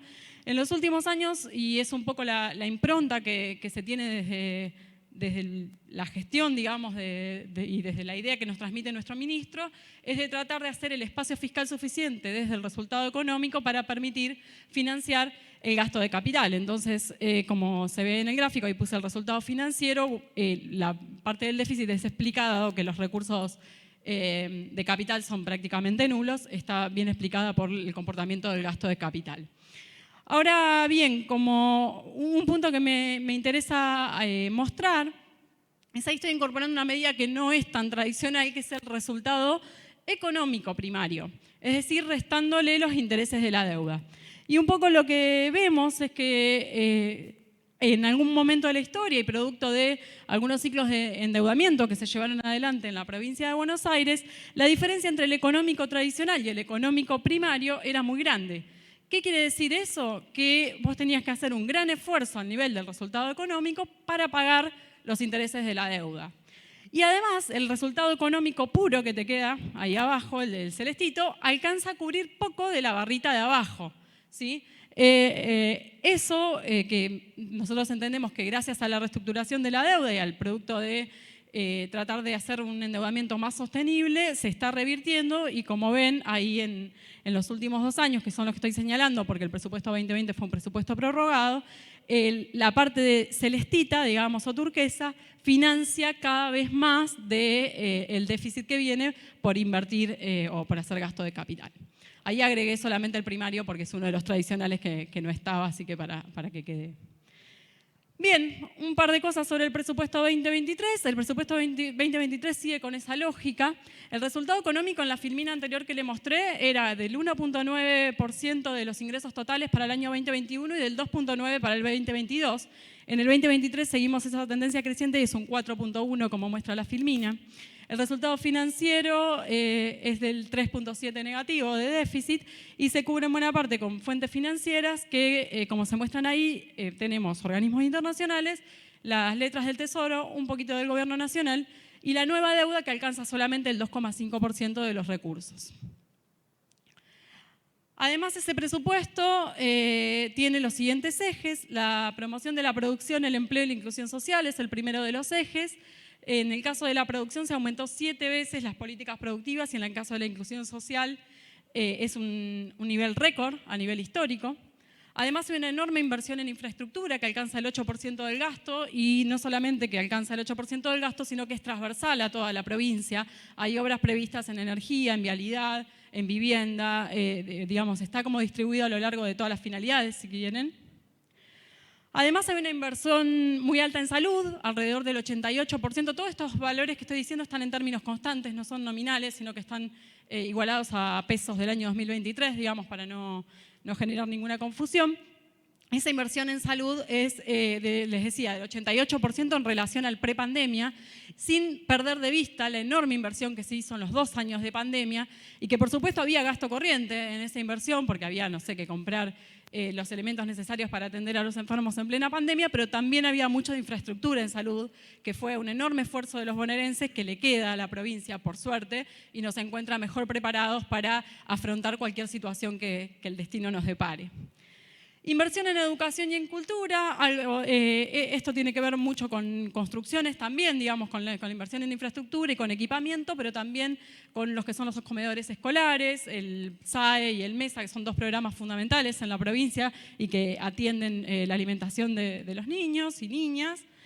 Además, una enorme inversión en seguridad, que se aumentó un 400% en 4 años, lo que se le da para mejoras en lo que es la policía y el servicio penitenciario. Como dije, una transversalización de la perspectiva de género, o sea, la etiqueta de género nos permite identificar que tenemos mucho más iniciativas con perspectiva de género. Se sumaron 45 en el presupuesto 2023, totalizando 107 programas que tienen perspectiva de género en la provincia. Y por último, la perspectiva ambiental, que no es solo lo de la etiqueta que les dije previamente, que en realidad todavía no lo tenemos hecho, sino que desarrollamos una metodología para implementar el año que viene, sino que la perspectiva ambiental tiene que ver también con jerarquizar el tema ambiental al haber creado un ministerio para atender esa temática. Y de vuelta, el presupuesto como reflejo de las prioridades, me parece que un poco ese es el mensaje más importante que les quiero dejar, que el presupuesto es la herramienta a través de la cual se diseñan y se plasman las políticas públicas. Yo tenía un profesor que decía, no hay ningún derecho que esté garantizado hasta que no tenga una partida presupuestaria, y me parece que es como una verdad, digamos, uno lo puede poner en una ley, lo puede hacer una declaración de intenciones, pero si no está el financiamiento es difícil que se concrete. Y acá, entonces, lo que les quería mostrar, si tomamos el finalidad y función, y yo llamé funciones esenciales a salud, educación, seguridad y, digamos, como las más tradicionales, encontramos en los últimos años un fuerte crecimiento de esas funciones esenciales y el espacio que se genera por una menor participación de los servicios de la deuda, que es la línea gris. No es mi intención, y además trabajé muchísimos años en los temas de deuda, así que lo que menos quiero es demonizar la deuda. Lo que me parece como mensaje es que la deuda tiene que ser usada de manera inteligente, como para lograr realmente el desarrollo y no que se convierta en una carga que asfixie los presupuestos. Bien, para cerrar, entiendo, y así digamos, espero que lo entiendan ustedes también, que los presupuestos son una herramienta indispensable y que en Buenos Aires lo concebimos como nuestra hoja de ruta para alcanzar una provincia más integrada, más inclusiva y más igualitaria. Desde esa visión no puedo más que estar orgullosa de, junto con el equipo de la Dirección Provincial, haber contribuido a escribir, aunque sea una partecita pequeña, de estos 200 años de historia de la provincia.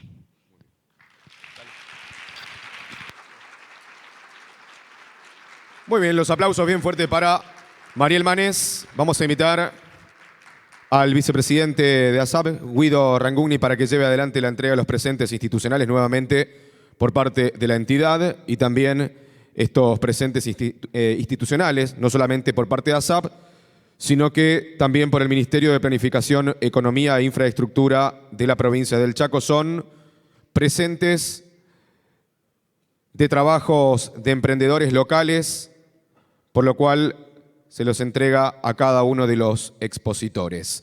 El aplauso bien fuerte para ellos.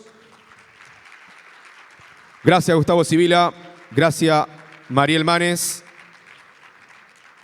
Los invito a que puedan dirigirse para llevar adelante el almuerzo. Vamos a tener un almuerzo de 40 minutos aproximadamente, por favor, para que podamos seguir con las exposiciones que en un ratito vamos a tener a Marcos Macom, el trabajo también de las empresas públicas tras la presentación de la Oficina del Presupuesto del Congreso de la Nación y también la exposición del presidente de Aerolíneas Argentinas, que ya se encuentra en la provincia del Chaco y va a estar también llevando adelante su exposición aquí en esta jornada. Tercer día de este seminario, el 36º seminario que se lleva adelante en la ciudad de Resistencia, Seminario Nacional del Presupuesto Público.